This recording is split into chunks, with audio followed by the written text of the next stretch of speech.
Sharma talent centre में आपका स्वागत है। मेरा नाम है राज शर्मा। सब्सक्राइब करें, नोटिफिकेशन के लिए बेल आइकन दबाइए। दोस्तों विशेषकर एन एस के लिए बनाया गया है जो 10th क्लास में पढ़ते हैं और जिनका विषय है सोशल साइंस। तो आज इस वीडियो में आपको मैं सोशल साइंस के कुछ ऑब्जेक्टिव सवाल है उनकी तैयारी कराने वाला हूं और इन सवालों को मैं कुछ हिसाब से कराने वाला हूं कि आपको भी पता रहेगा कि आपके सवाल कितने सही है, कितने गलत है, आपकी तैयारी किस लेवल पे है। इसके अलावा देखा जाए आप इन क्वेश्चन आंसर को करने के साथ साथ जो देखा जाए और भी कई तरह की अपनी पढ़ाई को लेकर तैयारी कर सकते हैं, क्योंकि यहाँ पर देखा इन ऑब्जेक्टिव सवालों से ऑब्जेक्टिव सवाल ही नहीं बनते बल्कि आपके नॉर्मल सवाल भी आपके बन जाते हैं।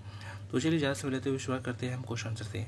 तो यहाँ देखा जाए मैं आपको क्वेश्चन आंसर कुछ हिसाब से कराने वाला हूँ ताकि इससे आपकी तैयारी और अच्छे से हो सकेगी, आपको और अच्छे से आपको कॉन्फिडेंट आएगा, आपको पता रहेगा कि आपके सवाल कितने सही है कि कितने गलत है और कहाँ आपकी क्या कमी है। तो अपनी कमियों को दूर करना और अपनी गलती की क्वालिटी को और अच्छा बनाना ये ज़रूरी है। और आपके एग्जाम में देखा है कई सारे ऑब्जेक्टिव सवाल भी आते हैं। तो चलिए शुरुआत करते हैं क्वेश्चन आंसर से। अब बात करते हैं प्रश्न नंबर पहले की। प्रश्न पहले में हमारा पर कहा जाता है पत्थर और तांबा के इस्तेमाल पर आधारित संस्कृति को क्या कहते हैं। तो यहाँ पे हमारा देखा पत्थर है, तांबा है, दोनों का इस्तेमाल हुआ। तो दोनों के इस्तेमाल होने से जो हमारी संस्कृति बनी उसे क्या कहते हैं। और आपके ऑप्शन है ताम्रप्रश्न संस्कृति, पलस्तर युगीन संस्कृति, दोनों, इनमें से कोई नहीं। तो आपको यहाँ पर देखा जाए 4 ऑप्शन आपको दिया जाता है और इन चारों में से आपको जो सही जवाब है आपको चुनना है। तो उम्मीद है कि आपने इन चारों में से सही जवाब को चुन लिया होगा और सही जवाब हमारा बनता है ताम्र पाषाण संस्कृति। यहाँ पे हमारा पे ताम्र का मतलब क्या होता है तांबा, पाषाण का मतलब क्या होता है पत्थर। तो तांबे और पत्थर, ताम्र पाषाण यानी तांबा और पत्थर के दोनों के इस्तेमाल पर आधारित संस्कृति कहते हैं ताम्र पाषाण संस्कृति। तो चलिए आगे बढ़ते हैं। अब बात करते हैं प्रश्न 2 की। प्रश्न 2 में आपसे कहा जाता है उन नदियों के नाम बताइए जिनके बीच मेसोपोटामिया की सभ्यता चमकी। तो यहाँ देखा जाए आपको मेसोपोटामिया की सभ्यता के बारे में बताना है कि कौन सी नदी किनारे यहाँ पे हमारा चमकी।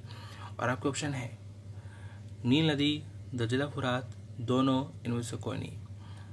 तो यहाँ देखा जाए अगर आपने चैप्टर अगर पढ़ा है तो जो भी अच्छी बात है, क्योंकि अगर आपने चैप्टर अगर पढ़ा है, बुक वगैरह पढ़ी है तो आप इसका आंसर बता सकते हैं। अगर नहीं पढ़ा है तो भी आपको जो है अपनी तैयारी अच्छे से हो जाएगी। तो उम्मीद है कि आपने सही जवाब चुन लिया होगा और उसका सही जवाब हमारा बनता है दजला फुरात। तो इसलिए आगे बढ़ते हैं। अब बात करते हैं प्रश्न 3 की। प्रश्न 3 में से कहा जाता है मेसोपोटामिया का शाब्दिक अर्थ क्या है। तो यहाँ देखा जाए आपको बताना है मेसोपोटामिया का जो शाब्दिक अर्थ होता है कि मेसोपोटामिया का अर्थ क्या है, शब्द का मतलब क्या बनता है। और आपके ऑप्शन है पहाड़ों के बीच की नदी, नदियों के बीच की नदी, दोनों, इनमें से कोई नहीं। तो यहाँ देखा जाए आपको सही जवाब को चुनना है। तो उम्मीद है कि आपने अभी तक अपना जो सही जवाब है चुन लिया होगा और उसका हमारा पर देखा जाए सही जवाब हमारा बनता है नदियों के बीच की नदी। आगे बढ़ते हैं। एक बार हमारा सवाल बनता है मिस्रवासी संरक्षित शवों को क्या कहते थे। तो मिस्रवासी है वो अपना जो क्या करते हैं डेड बॉडी है उनको संभाले रखते थे, जिन्हें कहा जाता था उन्हें क्या कहते थे। और आपके ऑप्शन है ताबूत, पिरामिड, मम्मी, उपयुक्त में कोई नहीं। तो यहाँ देखा जाए बहुत आसान सवाल था और यहाँ पर देखा उम्मीद है कि आपने जो सही जवाब चुन लिया होगा और सही जवाब हमारा बनता है मम्मी। चलिए आगे बढ़ते हैं। अब बात करते हैं प्रश्न 5 की। प्रश्न 5 में से कहा जाता है चीनी सभ्यता कौन सी नदी घाटी में फली फूली। तो यहाँ देखा जाए आपको चीनी सभ्यता के बारे में बताना है कि चीनी सभ्यता का जो संबंध है किस नदी से फली फूली है। और आपके ऑप्शन है वांगहो नदी, नील नदी, दजला फुरात की नदी, उपयुक्त में कोई नहीं। तो यहाँ देखा है आपको जो चारों में से एक सही ऑप्शन को चुनना है। तो उम्मीद है कि आपने चारों में से गलती की जो सही ऑप्शन चुन लिया होगा और आपका सही जवाब बनता है वांगहो नदी। आगे बढ़ते हैं। अब बात करते हैं प्रश्न 6 की। प्रश्न 6 में से कहा जाता है कांस्य युगीन सभ्यता किसे कहते हैं। तो कांस्य है तो कांस्य युगीन सभ्यता किसे कहा जाता है। और आपके ऑप्शन बनते हैं यूनानी सभ्यता को, ऋग्वेदिक सभ्यता को, हड़प्पा सभ्यता को, इनमें से कोई नहीं। तो इन चारों में से आपको कहते हैं कि एक सभ्यता का बताना है जिसका संबंध है किससे, कांस्य युगीन सभ्यता से है। तो यहाँ पर देखा आपको सही जवाब चुनना है। तो उम्मीद है कि आपने अभी तक जो सही जवाब है चुन लिया होगा और आपको जो जवाब बनता है वो बनता है हमारा पर हड़प्पा सभ्यता को। हड़प्पा सभ्यता को कांस्य युगीन सभ्यता भी कहते हैं। तो आगे बढ़ते हैं। प्रश्न 7 में आपसे कहा जाता है हड़प्पा सभ्यता का दूसरा नाम क्या है। हड़प्पा सभ्यता हमारे भारत की प्राचीन सभ्यताओं में से बहुत पुरानी सभ्यता बनती है, हड़प्पा सभ्यता बनती है और उसका एक दूसरा नाम भी है। तो दूसरा नाम क्या है हड़प्पा सभ्यता को और किस दूसरे नाम से जाना जाता है। और आपके ऑप्शन है सिंधु सभ्यता, मेसोपोटामिया सभ्यता, मिस्र सभ्यता, इनमें से कोई नहीं। तो यहाँ देखा जाए 4 ऑप्शन बनते हैं, इन चारों में से एक हमारा क्या है सही जवाब है। तो यहाँ पर देखा जाए आपको करना है क्या है, इन चारों में से सही जवाब को चुनना है। तो उम्मीद है कि आपने इन चारों में से अंदाजा लगा लिया होगा कि सही जवाब क्या है, और सही जवाब हमारा बनता है सिंधु सभ्यता। आगे बढ़ते हैं। प्रश्न नंबर 8 में आपसे कहा जाता है हड़प्पा सभ्यता कब प्रकाश में आई, यानी कि यहाँ पे देखा जाए दुनिया वालों को देखा जाए हड़प्पा सभ्यता के बारे में कब पता लगा। तो यहाँ आपके ऑप्शन है 1920 के दशक में खुदाई के दौरान, 1820 के दशक में, 1854 के दशक में, 1885 के दशक में। तो कब यहाँ पे हमारा देखा हड़प्पा सभ्यता प्रकाश में आई, कब लोगों की नजर में आई। तो यहाँ पे देखा आपको 4 ऑप्शन में से सही जवाब को चुनना है। तो उम्मीद है कि आपने जो सही जवाब है चुन लिया होगा, और सही जवाब हमारा बनता है 1920 के दशक में खुदाई के दौरान। तो आगे बढ़ते हैं। प्रश्न में यहाँ पे 9 में आपसे कहा जाता है हड़प्पा सभ्यता का सबसे मुख्य शहर कौन है या कौन से थे। तो ये हमारा बनता है, ऑप्शन देखिए आपके यहाँ पर, मोहनजोदड़ो, चोनोबड़ो, लोथल, कालीबंगा। तो चारों में से हमारा देखा जाए एक सही जवाब बनता है, और आपको बताना कौन सा सही है। तो आपको यहाँ पर देखा जाए, तो यहाँ देखा जाए उम्मीद है कि आपने सही जवाब चुन लिया होगा, और सही जवाब हमारा बनता है मोहनजोदड़ो। आगे बढ़ते हैं। अब बात करते हैं प्रश्न 10 की। प्रश्न 10 पर कहा जाता है लौह युगीन की सबसे महत्वपूर्ण उपलब्धि क्या थी। तो लौह का युग, लौह काल में सबसे महत्वपूर्ण इनकी अचीवमेंट क्या थी। और आप क्वेश्चन है वर्णमाला का आविष्कार, आग का आविष्कार, पहिए का आविष्कार, इनमें से कोई नहीं। तो यहाँ पे आपको चारों में से किसी एक को जवाब को चुनना है, और सही जवाब का बनता है वर्णमाला का आविष्कार। आगे बढ़ते हैं। प्रश्न 11 में आपसे कहा जाता है अरस्तु कहाँ का दार्शनिक था। तो अरस्तु का जो संबंध है किसी देश से है, किस देश से है आपको बताना है। अरस्तु कहाँ का दार्शनिक था, किस देश का दार्शनिक था आपको बताना है। और आपका क्वेश्चन है रूस का, मिस्र का, यूनान का, इनमें से कोई नहीं। तो इन चारों में से देखा जाए एक हमारा क्या है जवाब सही है, और आपको बताना कौन सा। तो उम्मीद है कि आपने जो सही जवाब है गैस कर लिया होगा, और सही जवाब हमारा बनता है यूनान का। आगे बढ़ते हैं। वैदिक युग का आरंभ कब से माना जाता है। तो यहाँ देखा जाए आपको बताना है वैदिक युग यानी कि वेदों का युग, उसकी शुरुआत कब से मानी जाती है। और आपका क्वेश्चन है 1500 ईसा पूर्व से, 800 ईसा पूर्व से, 400 ईसा पूर्व से, इनमें से कोई नहीं। तो यहाँ पर देखा जाए आपको जो सही जवाब को चुनना है, और इन चारों में से तो उम्मीद है कि आपने चारों में से कोई ना कोई एक जवाब है चुन लिया होगा, और आपको जो सही जवाब बनता है 1500 ईसा पूर्व से। आगे बढ़ते हैं। प्रश्न 13 में आपसे कहा जाता है वैदिक युग को कितने काल में बांटा गया है। वैदिक युग को कितने काल में विभाजित किया गया है। तो यहाँ पर आपके ऑप्शन बनते हैं 2, 4, 6, 8। तो यहाँ पर देखा आपको सही जवाब को चुनना है, ये आपको सही जवाब को बनता है, और वो बनता है आपके यहाँ पर 2।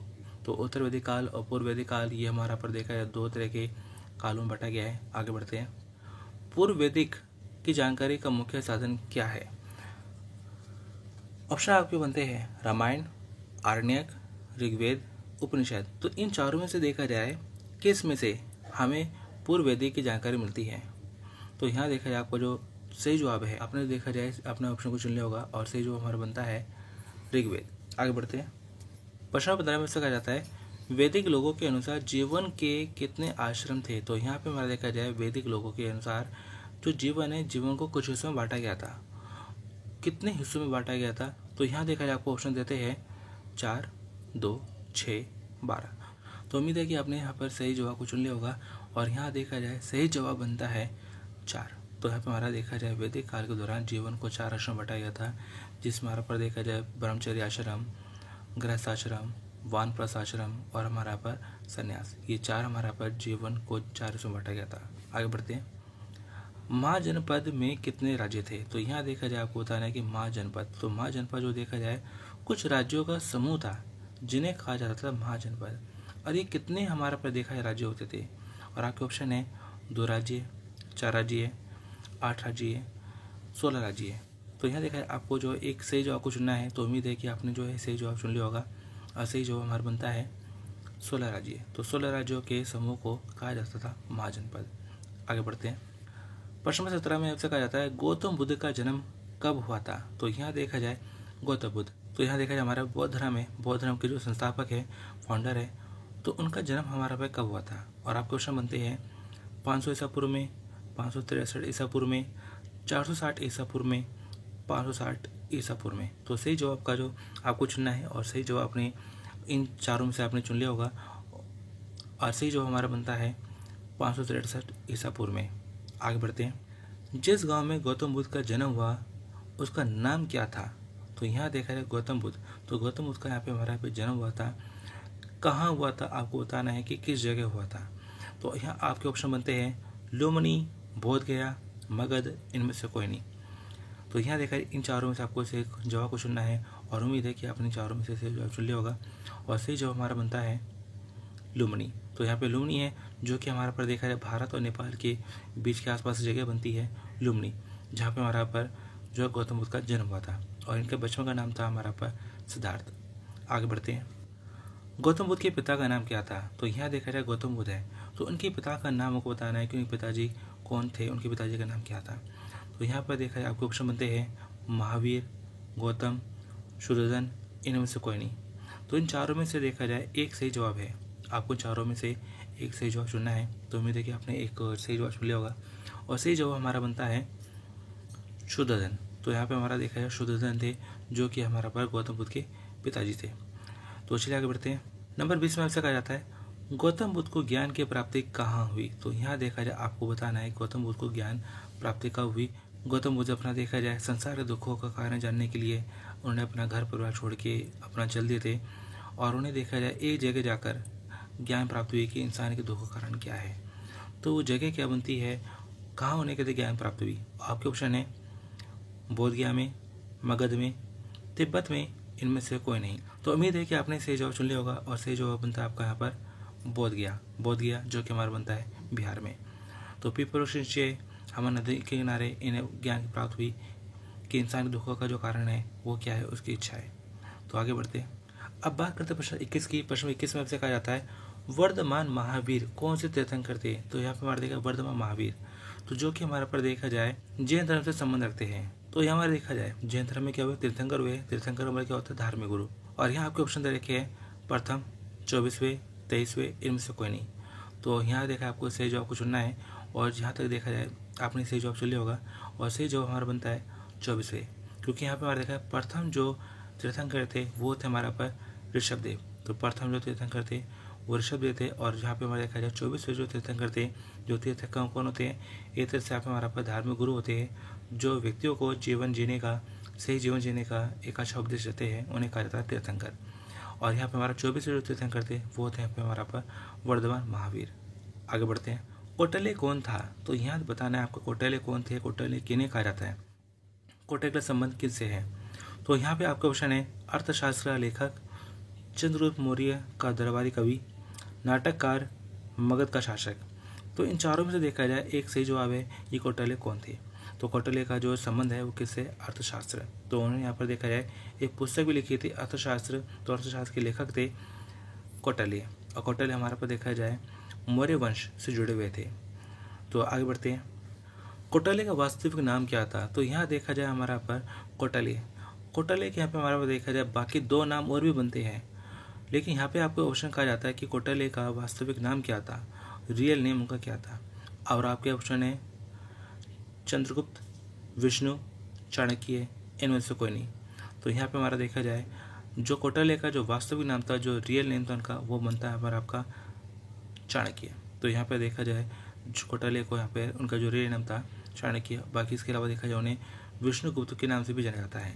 आगे बढ़ते हैं। प्रश्न 24 में से सवाल में कहा जाता है मौर्य वंश का महान शासक कौन था? तो यहाँ देखा जाए मौर्य वंश के बारे में बताना है आपको कि मौर्य वंश में सबसे महान शासक किसे माना जाता है। और आपका ऑप्शन है अशोक, चाणक्य, कुषाण, कनिष्क।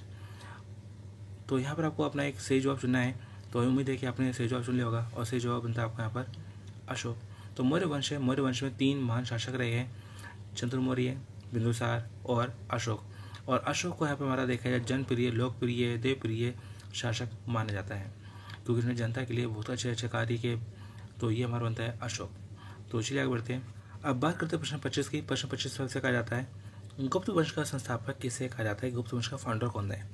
गुप्त वंश का आपको बताना है फाउंडर कौन है, किसे कहा जाता है, कि शुरुआत करने वाला कौन व्यक्ति है। और आपको ऑप्शन बनते हैं चंद्रगुप्त, श्रीगुप्त, समुद्रगुप्त, इनमें से कोई नहीं। कि इन चारों में से देखा जाए एक सवाल हमारे पास सही बनता है। तो यहाँ पर देखा आपको चारों में से किसी एक सवाल को चुनना है। तो उम्मीद है कि आपने चारों में से किसी एक सवाल को चुन लिया होगा। और सही जवाब हमारा बनता है श्रीगुप्त।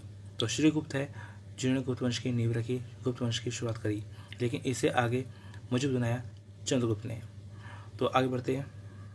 प्रश्न नंबर 26 में आपसे कहा जाता है बाणभट्ट कौन था। तो यहाँ आपको बताना है बाणभट्ट कौन था, और आपके क्वेश्चन बनते हैं हर्षचरित्र का लेखक, राजनीतिक, कवि, वैज्ञानिक। और सही जवाब आपका बनता है हर्षचरित्र का लेखक। आगे बढ़ते हैं। प्रश्न नंबर 27 जो कि यहाँ पे हमारा आखिरी सवाल है, और इस सवाल में आपसे कहा जाता है वेंगसांग कौन था। तो वेंगसांग को आपको बार बताना है कि यहाँ पे हमारा कहते हैं किन्हें कहा जाता है, कौन थे यहाँ पे वेंगसांग। और आपके क्वेश्चन बनते हैं यूनानी यात्री, चीनी यात्री, विदेशी वैज्ञानिक, राजदूत। तो यहाँ पे देखा आपको चारों में से सही जवाब को चुनना है। तो उम्मीद है कि आपने सही जवाब चुन लिया होगा, और सही जवाब आपको बनता है चीनी यात्री। तो वेंगसांग जो कि क्या थे, एक चीनी यात्री थे जो भारत में अपना जो है यात्रा करने के लिए आए। तो दोस्तों यहाँ देखा जाए मैंने आपको काफ़ी सारे क्वेश्चन आपको बताए हैं, समझाया है। तो उम्मीद है कि ये क्वेश्चन आपके एग्जाम में काफ़ी हेल्प करेंगे। इसके साथ साथ देखा आने वाले टाइम में मैं आपके लिए और भी क्वेश्चन आपको लाता रहूँगा, आपकी तैयारी और अच्छे से कराता रहूँगा। आपको करना क्या है, इन वीडियो को अपने दोस्तों के साथ में शेयर करना है। यहाँ जो भी कुछ है पढ़ाई को लेकर आपके लिए बिल्कुल क्या है फ्री है, आपसे किसी तरह का पैसा नहीं लिया जाता। आपको करना क्या है, इन वीडियो से अपने एग्जाम तैयारी करें। इसके अलावा देखा जाए आप हमारे Sharma technical centre YouTube playlist में जाके अपने और भी जो सब्जेक्ट बनते हैं चैप्टर वाइज, जो हमारे एक्सप्लेनेशन के साथ मोस्ट इंपॉर्टेंट जो नोट्स है और जो भी आपके सवाल बनते हैं उन सब की आप तैयारी वहाँ से कर सकते हैं। आपको करना है क्या है, अपने दोस्तों के साथ शेयर करना है, क्योंकि जितनी ज़रूरत आपको है उतनी ज़रूरत आपके दोस्तों को भी है। तो यहाँ देखा है मैंने कई सारे कहते हैं कोचिंग सेंटर देखे हैं जहाँ पर विद्यार्थियों से मोटी मोटी रकम वसूली जाती है और पढ़ाई के नाम पर उनको वैसे नहीं पढ़ाया जाता ऐसे। या फिर देखा जाए कई सारी ऐसे ही जो हमारे पर ऐप्स वगैरह होती है, वीडियोज़ वगैरह होती है, या बहुत सी वेबसाइट वगैरह होती है जो एजुकेशन तो देती है, लेकिन क्या है साथ साथ में एक मोटी रकम वसूल करती है। लेकिन यहाँ देखा जाए पढ़ाई को लेकर आपको जो भी एजुकेशन और आपको वीडियो दी जाती है वो आपके लिए क्या है बिल्कुल फ्री है। आपको जो भी वीडियो दी जाती है, आपको जो भी नोट्स दिए जाते हैं वो आपके लिए क्या है बिल्कुल यहाँ पर फ्री दिए जा रहे हैं आपको। तो आपसे किसी तरह का कोई पैसा नहीं लिया जा रहा। आपको करना क्या है, इनसे आप तैयारी करें और अपने दोस्तों के साथ में शेयर करें। तो चलिए दोस्तों मिलते हैं नेक्स्ट वीडियो में। Thanks for watching.